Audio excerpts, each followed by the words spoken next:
I enjoyed this film. I just thought bits were a bit naff, and like there were lots of bits that were kind of predictable, really.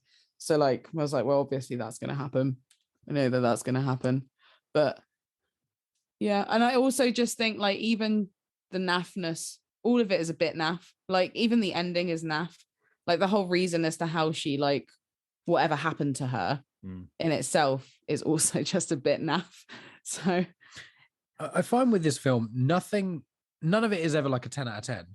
But unlike the other two films, nothing's ever lower than like a 7. It just kind of, it never really gets any better or worse necessarily. It just kind of goes. And we found that, especially this being the first film we watched, the first 5 minutes, we were like, this is gonna suck.